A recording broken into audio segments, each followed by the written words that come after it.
statement, quote, "If the aggression against Iran is repeated, the regional war that was promised will this time go beyond the borders of the region, and you will be dealt crushing blows in places you do not expect, and you will fall into the abyss of defeat and destruction." The threat comes as President Trump says he was just an hour away from deciding to strike Iran earlier this week. And the ceasefire continues, and consistent with the President's direction, we've established a highly effective maritime blockade of Iran. To date, we've turned away 88 ships. There has been zero trade into Iranian ports and zero trade out of Iranian ports, squeezing Iran economically and creating powerful leverage for the ongoing negotiations.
a.m. in New York and 2 p.m. here in Israel. These are all of the latest developments.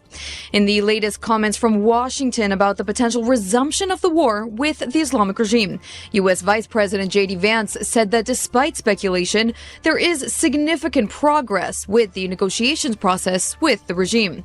While all options, including military, remain on the table, Trump is reportedly putting in maximum effort to avoid conflict and secure a deal with the regime. Take a listen to Vance and Trump's recent comments. We think that we've made a lot of progress. We think the Iranians want to make a deal. The President of the United States has asked us to negotiate in good faith, and that's exactly what we've done. So we're in a pretty good spot here, but there's an option B. And the option B is that we could restart the military campaign to continue to prosecute the case, to continue to try to achieve America's objectives. And we could talk a little bit about what that looks like, but that's not what the president wants, and I don't think it's what the Iranians want either. We have an opportunity here, I think, to reset the relationship that has existed between Iran and the United States for 47 years. That's what the president has asked us to do, and that's what we're going to keep on working at. But it takes two to tango. How close were you to striking Iran? You said you were going to attack. Did you have planes in the air? I was an hour away. More than 25 Hezbollah weapon storage facilities, headquarters, and launchers as part of continued operations against ongoing threats to Israeli civilians and IDF forces. Amid the fighting, the IDF released for publication the name of a fallen soldier in the war against Hezbollah. Major in the reserves Itamar Sapir, aged 27, from Ariel, a company commander in the Maglan Commando Unit, was killed during a clash with a Hezbollah terrorist in southern Lebanon. According to the military, Itamar was killed in the IDF-held Yellow Line in southern Lebanon when a Hezbollah operative opened fire from within a church. He is survived by his wife, an 18-month-old child. May his memory be a blessing. And on the home front, these are the scenes in northern city Kiryat Shmona. Kids sheltering in place during school hours as Hezbollah continues firing explosive-laden drones toward Israeli communities. This is the ongoing threat to Israelis in the north trying to resume their lives. This is why the IDF continues its operations in Lebanon and why soldiers like Itamar become collateral damage. Moving on now to some political news. Today, the Israeli parliament has voted in a preliminary vote on a bill to dissolve the current Knesset. The vote ended with 110 in favor, no abstentions, and no votes against, meaning the bill will now head to the Knesset committee for preparation before the first reading. The bill, which was presented in the plenum today, further deepens Netanyahu's coalition crisis, as this bill could trigger early elections. The vote comes amid intense internal struggles over legislation on ultra-Orthodox military conscription, a long-standing and highly sensitive issue that has reopened divisions within Netanyahu's governing coalition. If passed, the bill would begin the formal process of dissolving the Knesset and could bring forward the election date from October, though legally voting cannot take place for at least 90 days after dissolution is approved, meaning that Knesset voting elections can be as early as September.